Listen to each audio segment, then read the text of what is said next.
Olá, pessoal, tudo bem? Na aula de hoje, nós vamos ver o que é ironia, uma figura de linguagem, vamos ver o tipo de pontuação e a estrutura do texto narrativo, como nós vamos montar os nossos parágrafos. Aqui nesse bloco, nós vamos trabalhar ironia. A ironia, ela é uma figura de linguagem. A figura de linguagem, ela serve para a gente conseguir se comunicar melhor. Por mais que às vezes a gente ache que a ironia não nos ajuda a trabalhar melhor, ela nos ajuda, porque ela trabalha de uma maneira sarcástica. E às vezes a gente quer transmitir isso, principalmente em textos de tirinhas, em textos que quer falar sobre algo, sem manter um aspecto pesado e denso sobre aquele assunto. A ironia é uma forma de expressão literária ou uma figura de retórica que consiste em dizer o contrário daquilo que se quer expressar. Na literatura, a ironia é a arte de zombar de alguém ou de alguma coisa com um ponto de vista a obter uma reação do leitor, ouvinte ou interlocutor.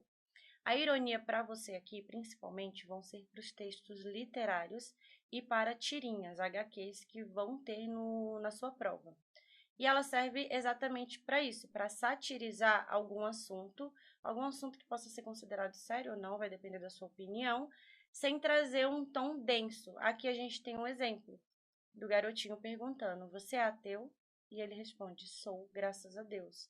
Isso é uma certa ironia, porque se ele é ateu, ele não acredita em Deus, mas ele fala graças a Deus. E aqui está ironizando uma questão religiosa, que é um assunto sério, religião, mas ele traz de uma maneira mais leve para brincar mesmo, para satirizar e não para desrespeitar. Aqui a gente vai fazer o nosso exercício de ironia com uma tirinha. Você sempre vai ver ironia sendo trabalhada em tirinha em HQ.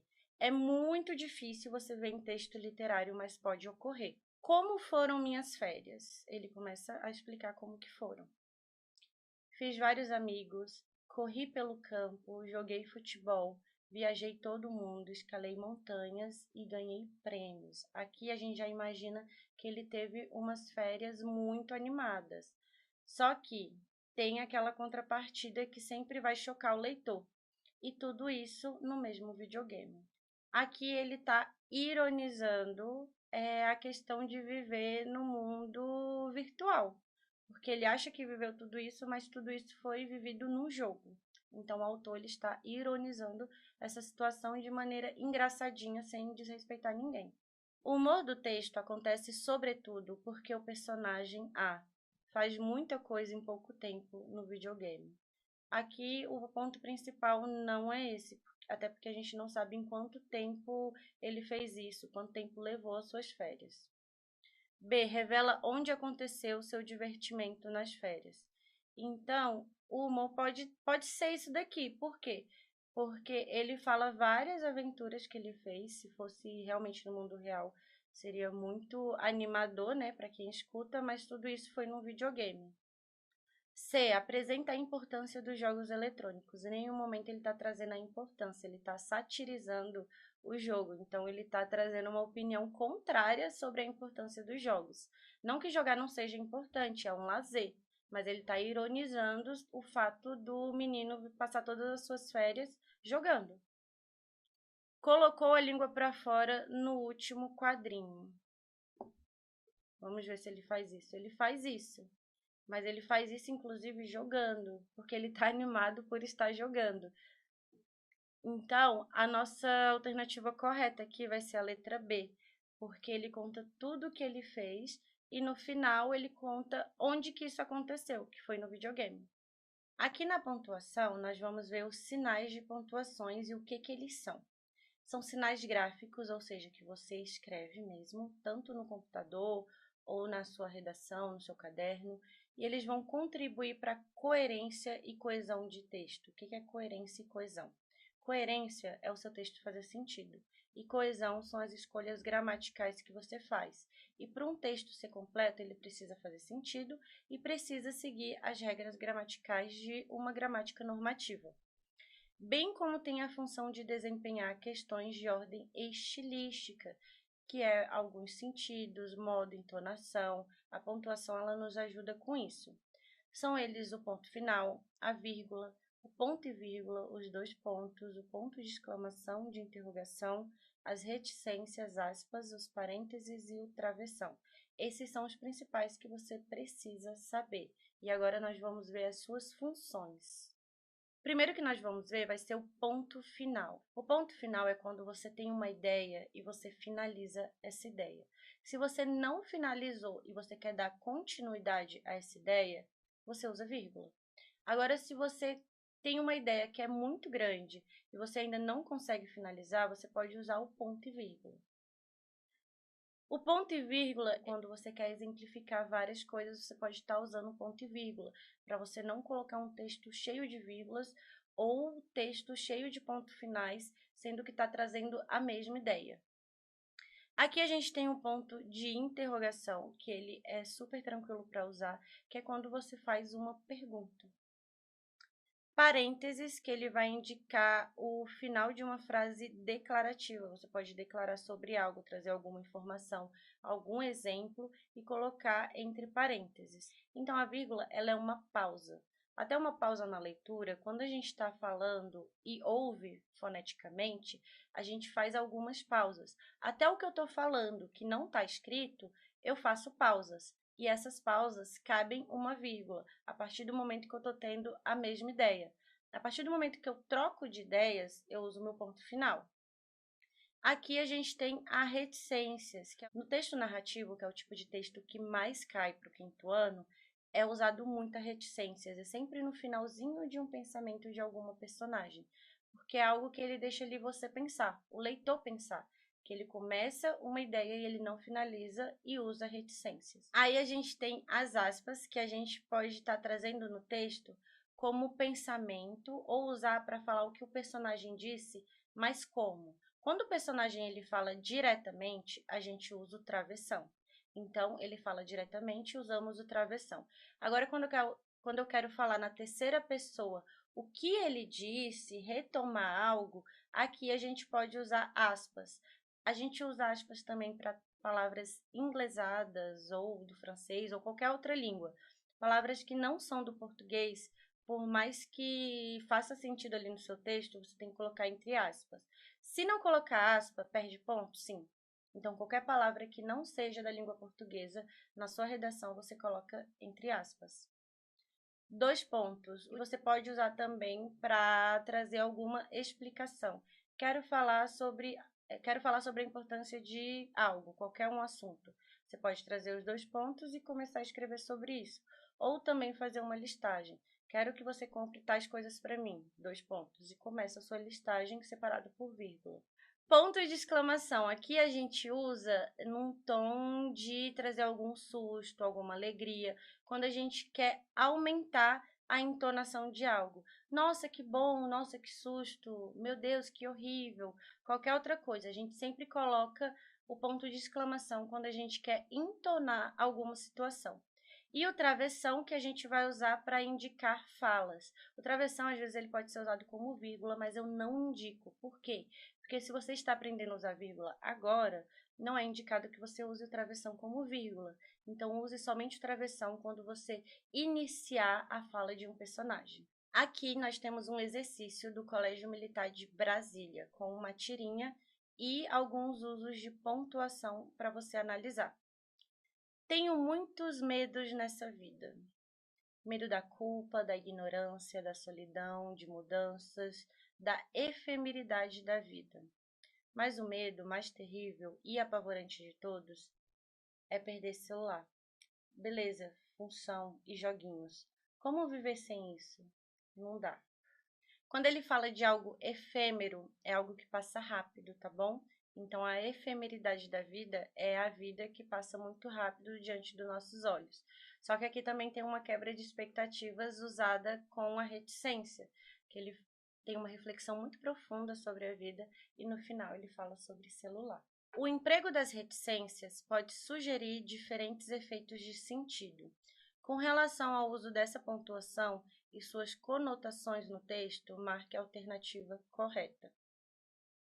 Então, aqui ele está falando sobre o sentido que tem no texto essas reticências. Lembra que eu falei que a reticência, principalmente nos textos narrativos, ele traz uma pausa para você refletir sobre aquilo, que foi o que ele fez, mas no final ele teve uma quebra de expectativa respondendo essa reflexão, ok? O texto narrativo, ele também pode se encontrar numa tirinha, porque tirinha está contando uma história, não é uma história longa, é uma história curta, mas não deixa de ser um texto narrativo, porque tende-se a acreditar que o texto narrativo é sempre um texto grande, um romance, um conto, uma crônica, mas não, a tirinha, a HQ também é um texto narrativo. No primeiro quadrinho, as reticências indicam uma interrupção do pensamento do emissor em virtude da apatia do interlocutor. Não. Por quê? Indica uma interrupção, ele realmente parou ali a reflexão dele, mas em nenhum momento o interlocutor demonstrou apatia. Apatia é ele não demonstrar nenhum interesse, ele não demonstrar nada em relação àquilo, ele ficar apático do que está sendo dito. Muito pelo contrário, você vê que na última tirinha ele concorda com o interlocutor. B. No segundo quadrinho, as reticências finalizam a enumeração de citações, permitindo uma única interpretação do leitor. Aqui isso não acontece, porque a reticência é exatamente para isso, para você refletir e trazer uma resposta sobre aquilo, e depois eles sempre vão trazer uma quebra de expectativa, escrevendo algo que é totalmente ao contrário daquilo que foi dito. Porque quando você faz uma reflexão muito profunda sobre a vida, geralmente o celular ele não entra ali, né? Mas é uma opinião, mas pode ser que sim, dependendo, né? Para o interlocutor, sim. Mas houve essa quebra de expectativa. Letra C. No terceiro quadrinho, as reticências transmitem mais emoção à fala do personagem e geram uma expectativa maior no leitor. Pode ser essa alternativa, por quê? Porque ele pausa, traz uma expectativa para você, você reflete sobre aquilo e depois ele quebra essa expectativa. D. No último quadrinho, a primeira ocorrência das reticências deixa o sentido da frase em aberto, permitindo a interpretação do leitor. No segundo quadrinho, ele deixa aberta essa interpretação, mas ele fecha essa interpretação a partir do momento que ele traz uma resposta em relação a isso. Então, não tem como ser essa alternativa. E letra E, a última ocorrência das reticências realça a ideia de perder o celular, algo tão valioso e útil na visão dos personagens. Ele não vai realçar a ideia aqui, porque ele não deixou essa ideia no penúltimo quadrinho. Ele só finalizou essa ideia no terceiro. Então, a nossa alternativa correta aqui vai ser a letra C, porque ele gera uma expectativa no leitor. Aqui nesse exercício é um exercício prático de pontuação. A gente tem algumas frases, são 4, e você vai ter que reorganizar essas pontuações. Todas têm erro de pontuação e você precisa corrigir. Em cada uma das frases abaixo é um sinal de pontuação incorreto. Corrija. A. Vou comprar agora mesmo protetor solar, água e fruta. Os 2 pontos, está sendo usado corretamente? Sim. Por quê? Porque ele está dizendo que vai comprar algo e ele coloca os 2 pontos. Os 2 pontos ele serve para começar uma listagem, que foi o que ele fez. Protetor solar, água e fruta. Só que aqui a gente tem um ponto e vírgula. O ponto e vírgula é quando a gente faz uma pausa muito maior em relação à nossa ideia. Você já vê aqui que essa frase é uma frase pequena. Protetor solar, água e fruta. É uma listagem simples de somente 3 itens. Então, aqui não cabe o ponto e vírgula, e sim a vírgula normal. Letra B. Preciso saber se você vai almoçar antes de sair. Aqui você vê o sentido da frase para você conseguir identificar por que esse ponto de interrogação aqui está errado. Preciso saber se você vai almoçar antes de sair. Se eu quisesse fazer essa pergunta diretamente com ponto de interrogação, eu perguntaria: você vai almoçar antes de sair? Aí sim eu consigo usar o ponto de interrogação. Aqui no preciso saber se você vai almoçar antes de sair é uma frase interrogativa indireta. Na indireta, a gente não usa ponto de interrogação, nós usamos ponto final normalmente, porque o que indica a interrogação é o sentido da frase e não a pontuação, a não ser que ela seja direta, que não é o caso. Letra C, que susto, e um ponto e vírgula aqui solto do nada. A gente nunca vai finalizar uma frase com ponto e vírgula, a gente vai finalizar uma ideia muito longa. Então, quando eu falo que susto e eu quero trazer uma entonação maior, nós sempre vamos usar o ponto de exclamação. Então, aqui cabe o ponto de exclamação e não ponto e vírgula. Letra D. Maria, você. Vem com a gente amanhã. Essa vírgula aqui a gente sabe que está errada porque é a única pontuação do texto. E como é a única pontuação do texto, a gente já sabe que ela está errada. Maria, você, vírgula. Vem com a gente amanhã. Toda vez que a gente tem um vocativo, nós usamos uma vírgula depois dele. O que é um vocativo? É você chamar alguém, falar com alguém. Maria, estou falando com você, vírgula. Você vem com a gente amanhã. Então, toda vez que a gente tem um vocativo, você chama alguém, você obrigatoriamente precisa colocar vírgula depois desse vocativo, que é o nome Maria. Então, a vírgula, ela vai vir aqui, depois de Maria, que é ao lado do vocativo. Agora, nós vamos ver a estrutura do texto narrativo. O que é estruturar um texto? É você saber como montá-lo em parágrafos. Então, a estrutura do texto narrativo, ele é muito regrado. Cada parágrafo você precisa colocar uma coisa específica.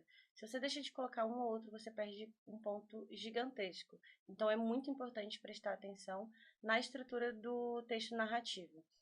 Dizem que o texto dissertativo é mais difícil de fazer, só que você só precisa falar sobre um assunto. No texto narrativo, que você conta uma história, você tem que seguir todas as regras de cada parágrafo e trazer todas as informações que o texto narrativo pede.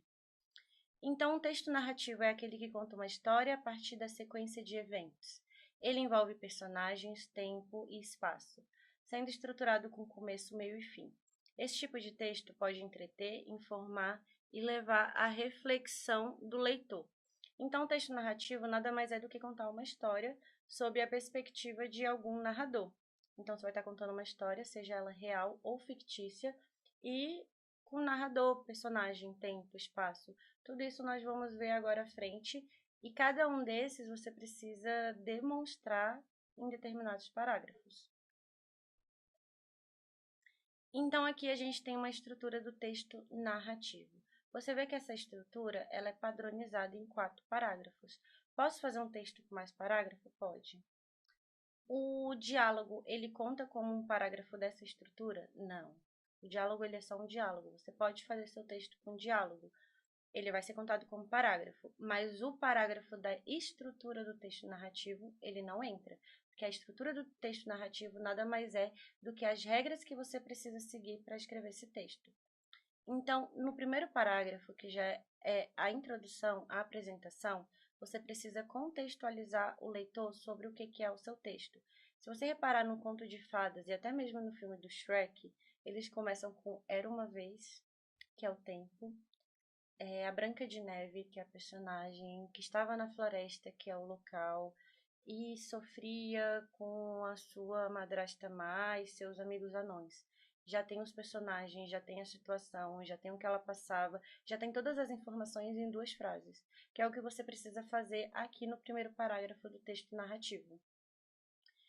Então, a apresentação é um momento que são apresentadas algumas personagens e expostas algumas circunstâncias da história, como o lugar, que é onde a ação se desenvolverá, o local, etc.